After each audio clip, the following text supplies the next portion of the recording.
next I have, to continue the conversation, Executive Director of the Center on Conscience and War and filmmaker at the Empire Files, the wonderful Mike Prysner. Mike, it's good to see you. Rania, hello. Welcome back to the show. There's lots to talk about. I mean, geez, the world has just exploded in the last 10 days. And so I want to start with, you are working at this organization, the Center on Conscience and War, and your organization is actively encouraging U.S. service members to basically seek legal discharge if they don't want to participate in a ground war against Iran, which is being floated as a real possibility right now. So why don't we start off by, can you explain what your organization does and what this campaign is about? Yeah, well, interestingly, the day I started this job was the day that 6 Americans were killed in Kuwait. Then a couple days later, the massacre at the girls' school in Iran. So it was an unintended start to this new position, heading up the Center on Conscience and War. But it's a start, nonetheless, of me coming into this position. This organization's been around for 85 years, more than 85 years. And since World War I has been helping conscientious objectors get out of the military.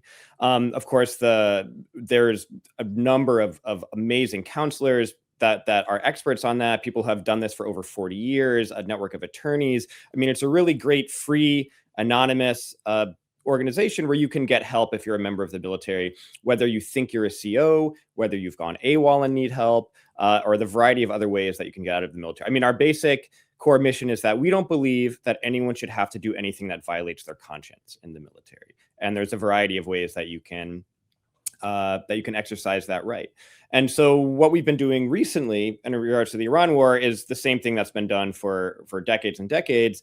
But we have found that, of course, at times like this, a lot more people are thinking about that. They're thinking about their own conscience, their own morals. They're having kind of deep explorations of themselves and what they're willing to do. And I think when you're looking at, the day-to-day news, there's a lot of people having those questions. And so we have been really trying to be diligent and putting out to the public that, because most people don't know these resources exist, right? I mean, when I was getting ready to go to the Iraq war, I had questions. I was looking for answers. I was looking possibly for support. I wasn't sure if it was the right thing to do, but I didn't find any resources. I didn't find any people who were there to counsel me or give me advice or anything.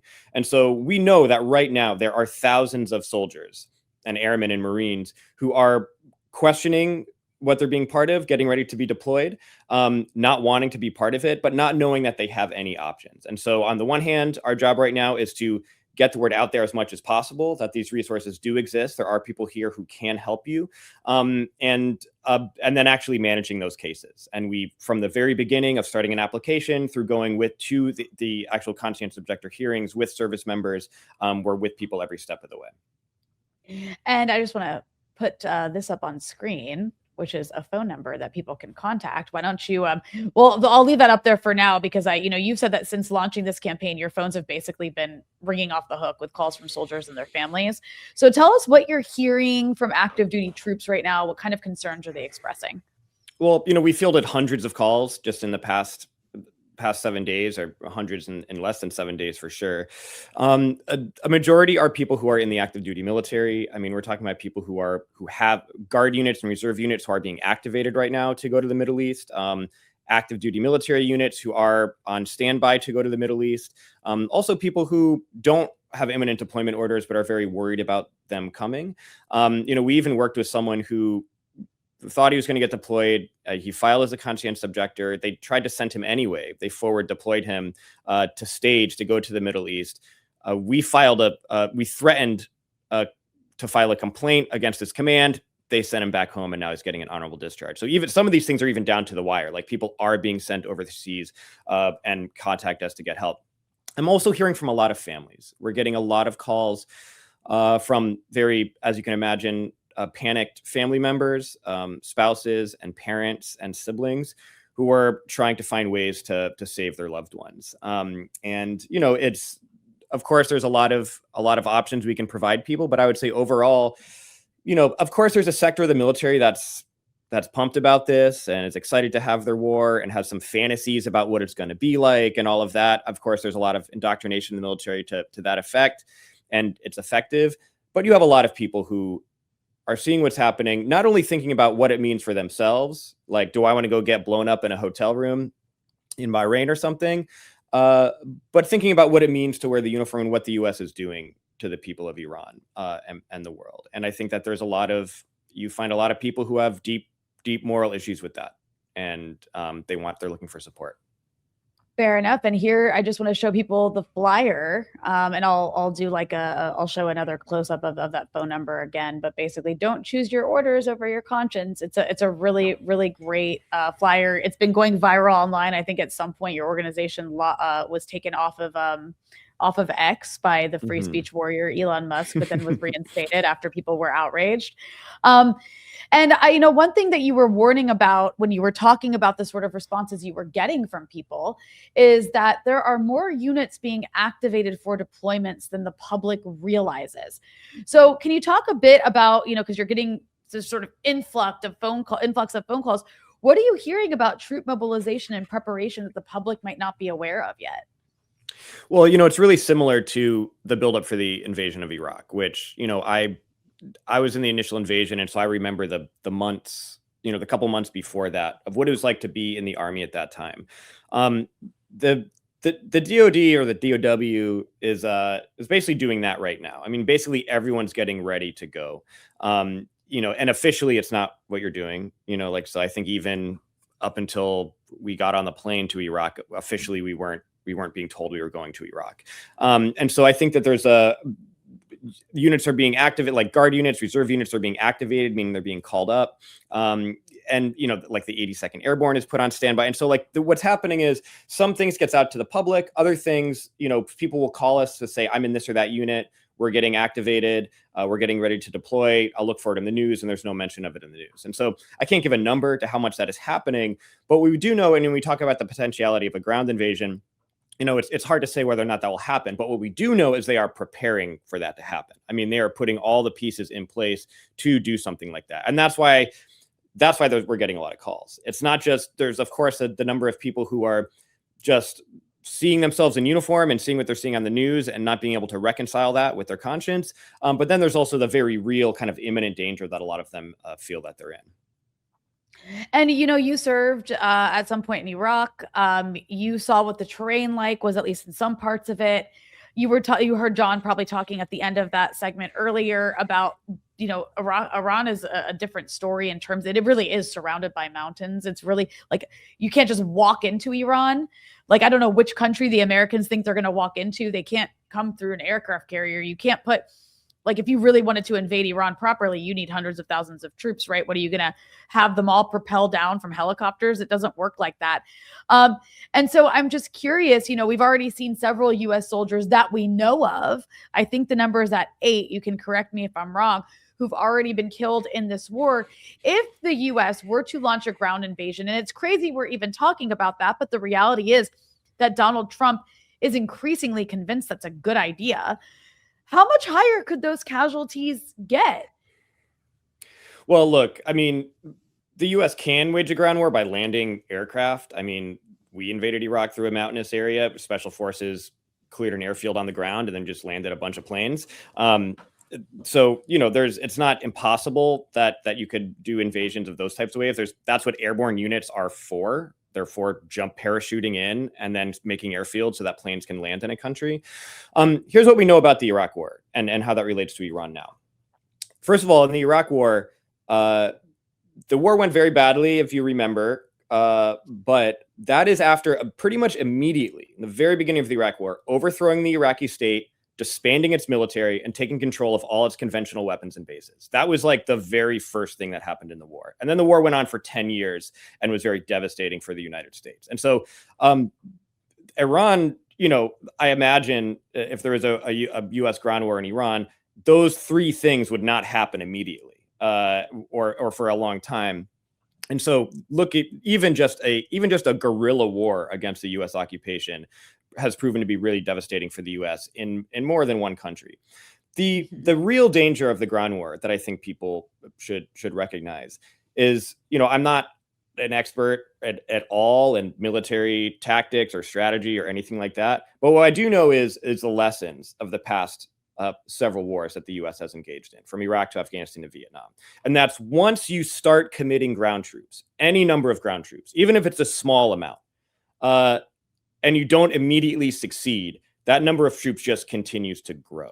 And then you have a situation where, oh, we have troops there, they need support, they need more troops, you keep going. Then you have a series of administrations and leaders who don't want to take responsibility for a debacle, for a failed war, for a failure. And that's why you had, with the war in Afghanistan, just administration after administration, knowing that the war was a lost cause and lost, but no one wants to take responsibility for the defeat. And so they just kick it to the next administration. So the biggest danger of a ground war, outside of a huge amount of casualties for the U.S. and devastating crimes against Iranian people, is that it will just initiate a kind of a never-ending phase, a new phase of never-ending war for the United States. And I think the big thing, and a big thing that people are calling us very concerned with, and that I know that thousands of service members are concerned with, a big danger of the ground war is a tie to what's happening now, is that what do you expect the kind of actions? How do you expect this administration to prosecute the war, right? They already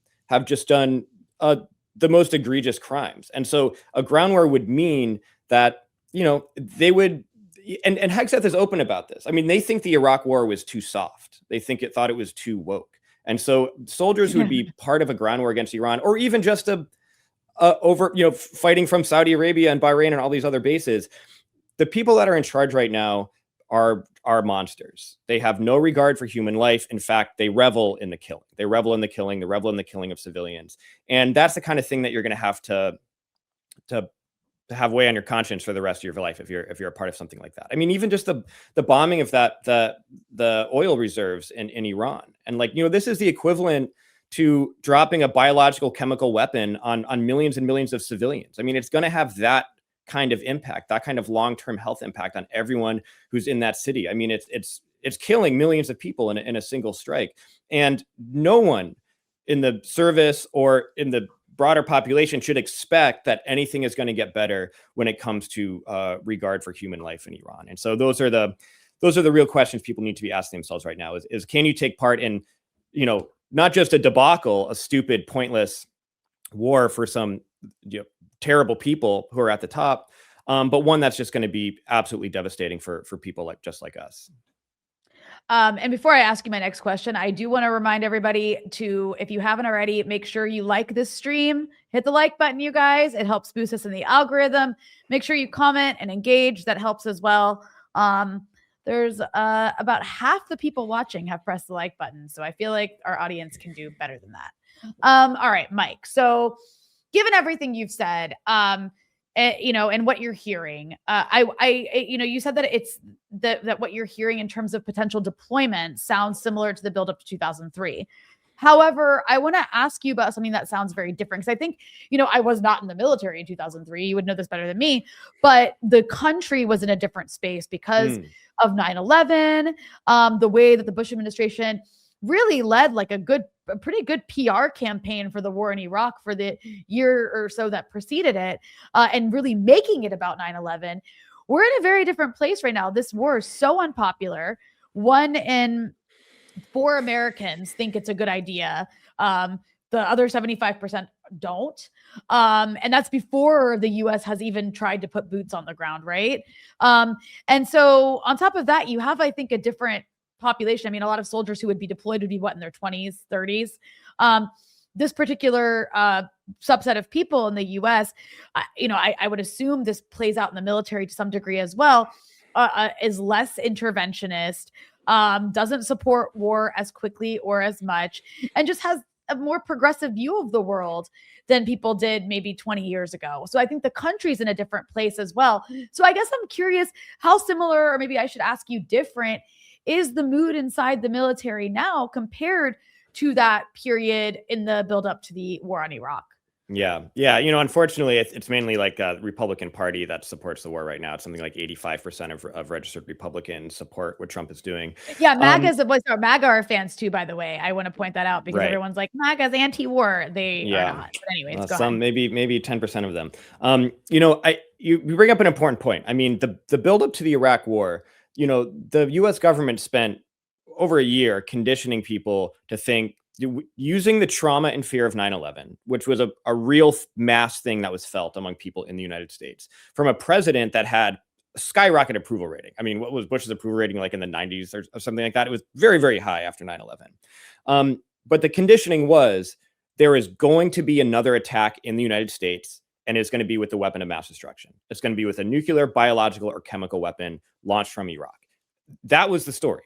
And so, of course, there was debate over it, and this weapons, all this. That was the conditioning to American people. I mean, they were even having people like duct tape their windows, like preparing for chemical and biological attacks. Like the conditioning was, I had the danger meter every day on the news of how the likelihood of another attack. I mean, there really was this extreme exploitation of fear and terror to manufacture consent for the invasion of Iraq.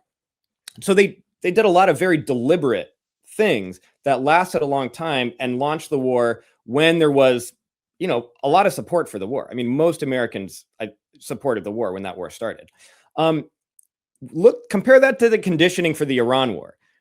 The real conditioning that the American people have gotten for the Iran war from Trump, from Hegseth, from Vance, from Tulsi Gabbard, they have been conditioning us and the American people about a war in Iran, but saying a war in Iran would be so stupid for anyone to do it. That's why you have to elect us, because the Democrats are so stupid and insane that they will start a war with Iran. And that's the worst thing ever. And that's why you should vote for us. So that's the conditioning that the American people have gotten, being told that this would be a really bad idea. And so all of a sudden, I mean, that's why there's like some whiplash, because all of a sudden people are like, oh, wait, I thought this was a bad idea. And then, MAGA and Republicans having to like cope and find ways to be like, well, actually, yeah, this is ending wars. Actually, this is ending a forever war. And so I think that's in a way good for the anti-war movement that they didn't do the propaganda operation that the U.S. would typically do before launching a big war, but in fact made themselves the beacon of reason with this. And were warning against the dangers of doing something like this for a long time. And of course, I think in the military, different generation of people who are in right now. I can't speak for everyone in the military. There's definitely a lot of people in the military who are think that this is a good thing. But in my 20 years talking to people in the military who are anti-war, I've never met and talked to as many people as I'm meeting now over the past several years. And so there's definitely a different level of consciousness in the military. And I think that's something that can be encouraging, because, even with the Iraq war, it took time for there to build an anti-war movement among vets and among those who are in the military. And, to me, it seems like that's something possible much sooner. And then I wanted to ask you about something you posted. It was a disturbing account from the mother of a service member who said that troops were told their mission was connected to bringing about the second coming of Jesus Christ. And this, adds more corroboration to these reports about several units being told by their commanders that this war is to bring about Armageddon. So I'm curious, from, just your own anecdotal experience speaking to people, how widespread is this kind of ideological or religious framing inside parts of the military command structure? I mean, I never encountered it. I know that, there was definitely stories, in the Iraq and Afghanistan wars of like, commanders or chaplains giving crazy religious speeches before they go out on a mission and things like that. So it's not that it's unusual. I think what is unique about this story now is that, there's an organization that you can file, service members can file a complaint if they feel their religious rights have been infringed on, or that if they're being, made to listen to religious stuff they don't want to listen to. The fact that there was so many complaints across so many units in such a short period of time. I mean, 40 different units had commanders say this stuff, the second coming of Christ, Armageddon thing. Of course, it's been long known that there's been a lot of, religious extremist officers and service members. I mean, others have reported on this. So that's not what's surprising, that there's people that think like this and say this stuff. What's surprising is that it happened so frequently in such a short period of time. That would indicate to me that there's some kind of collaboration and coordination between these people. And Pete Hegseth is one of them. I mean, he's one of these crusader, we have to kill all Muslims, like that. He's part of this religious extremist, crusader faction in the military. So I wonder if there's some kind of, secret meetings of these guys. It's like a faction. It's like a Christian nationalist faction that exists in the military. And the question is how organized they are. Yeah. They're pretty well organized, and they've infiltrated the military to some degree. I mean, there's been a lot of really good journalism on this over the last 20 years, but it's just, to hear that is so freaking dangerous and crazy. And it just kind of reminds me of, it's a mirror of what the Israelis do as well, with like, the Palestinians are Amalek, and like you have to like kill all their, loved ones and sheep. Just like to have soldiers being told to bring about the Armageddon against Iran, and then to have Marco Rubio be like, Iran is run by a bunch of religious fanatics. And it's like, well, it's also like, unless these commanders have found a way to cultivate units of only other Christians of their specific denomination, because our organization, our main base is Christian pacifists and Christian communities that, have a different set of morals than these guys do. So unless they have found a way to get just a bunch of other like-minded soldiers under their command, you have to imagine, I mean, that's why there's so many complaints, because they can say this stuff. It probably makes them feel good to say it, and they feel very righteous and like they're leading some kind of holy war. But you have to imagine that in a way that helps us, in the sense that it creates some discontent and some apprehension among the people that they're commanding, who, probably don't want to bring about Armageddon. I don't. Yeah, I would hope so. I'm not sure only that a small subset of people want there to be Armageddon. And if you're thinking you're actively bringing it about, that might give you some pause, or at least you don't believe you're bringing it about. But if you think your commander is doing something to bring about Armageddon, I kind of erodes trust with that person, which I think is a good thing. Yeah. I wanted to ask you about the possibility of a draft, because, the White House has refused, according to the White House spokeswoman, to rule out the possibility of a draft if this war expands. How seriously should Americans take that possibility, and what can they actually do about that? Yeah, no, that's a great question. The draft, the U.S. got rid of the draft in the Vietnam War because the draft led to, a revolt within the military. I mean, that's the only way to put it. The Pentagon evaluated that our army is in a state of complete collapse. By the early 1970s, the military in a state of complete collapse, large part because of the draft and the social movements and all of that bolstered it.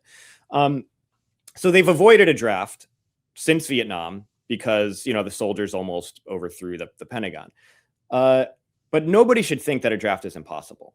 In fact, if the U.S. wants to engage in the large-scale wars that it plans to, like China, potentially Iran, and a bigger war in the Middle East, it would have to enact a draft. I mean, in the Iraq War, the only reason they didn't enact a draft in the Iraq War when the troop surge was happening is because they found a loophole, and they called it the backdoor draft. And so it's called stop loss. People who served their contract, I sign up for 4 years, my 4 years is over, you're told you have to stay in for another 2 to 4 years and keep going back to Iraq. And so thousands and thousands of soldiers who were supposed to get out, who signed up for a certain amount of time, tried to get out and were told they couldn't. That is the only reason the U.S. didn't have to enact a draft, to get as much soldiers as they needed to continue the Iraq War. And that's just the Iraq War. And so so we've been close to a draft before, and the soldiers who got stuck in it would say that they were drafted in a backdoor way. And a lot of people don't know this, but starting in December, every single person born a male who is between the ages of 18 and 24 will automatically be registered for the draft. Right now, you have to go online and register yourself for it. If you want to, there's very little control over it. If you want to get certain federal benefits or something, like you have to be registered for the selective service within a certain age range. That's gone. Starting in December, if you fall into that demographic, you will be registered for the draft by like some AI corporation that finds you and puts you in the draft. So everyone in that falls in that category will be registered for the draft, and everyone should worry about the draft. Luckily, that's another thing we do at the Center on Conscience and War. You can preemptively register as a conscientious objector. And that's one thing you can do by calling our hotline. The thing is, right now, it's easy to do because you just sign up for selective service, say I'm a CO, fill out an application, send it to us. We'll keep it on file for you for if you are drafted. We have the packet dated from before you were drafted. When it becomes automatic, we're not exactly sure that's how it's going to work yet, but we will have a plan before it's initiated. And so, that's another reason people should keep our number, because, come December, you're going to need to know how to sign up with us. And for those who are only able to listen to the audio of this, in order to get in touch with Mike's organization, the Center on Conscience and War, you can contact the following phone number. It's 1-800-379-2679. That's 1-800-379-2679. I sound like I'm one of those people on PBS asking for donations. You're not bad at it. They might get a job offer. You. I feel like that. Yeah, seriously. I feel like I did a pretty good job of that. And then Mike, finally, as we wrap up here, I wanted to ask you just to kind of go over again, what can soldiers, active duty soldiers, legally do who don't want to participate in this war? What options do they actually have? And what does it actually mean to become a conscientious objector?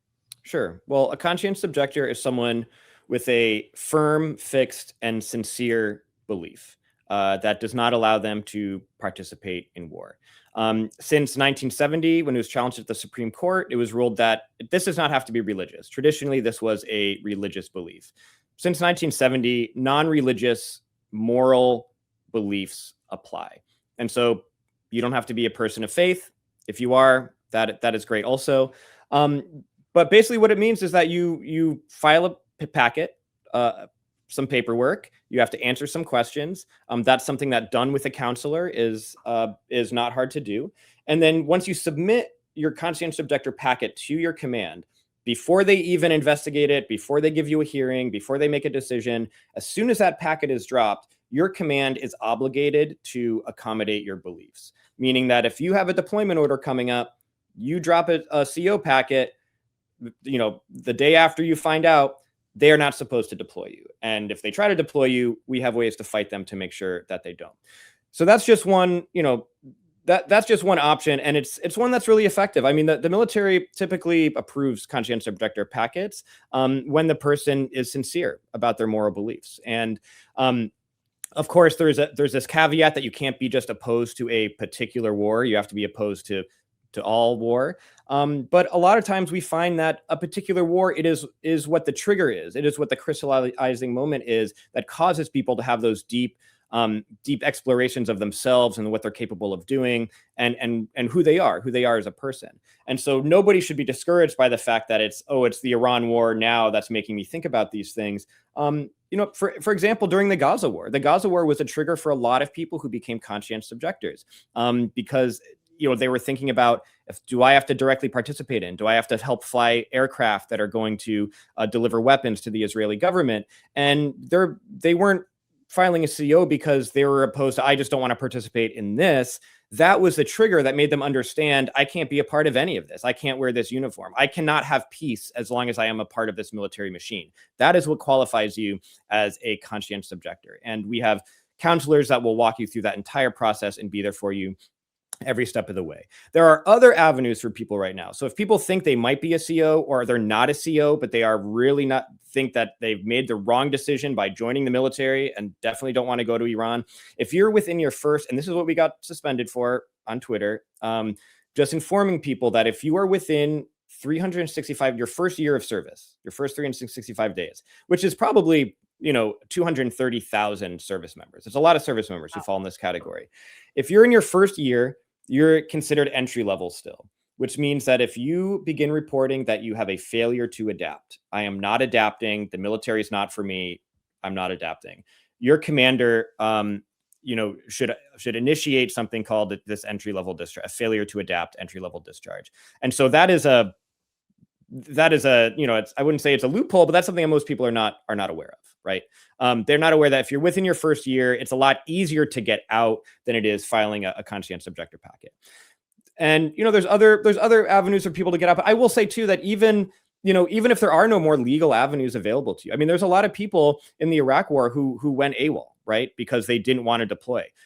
I'm not that's a valid thing for people to feel and feel like they have to do. And we can support people who have done that as well. And so going AWOL, if you know what you're doing when you are AWOL, like if you know when to turn yourself in and how long you should stay gone and all of that stuff, that's something that if people are in that position, they can call us, and we do that work in conjunction with the GI Rights Hotline, which frequently advises people who are AWOL. And so there's definitely heroic people from the Iraq War, people like Camila Mejia and Kevin Benderman, people who went to jail, military jail, because they left. They said, I'm not going to war.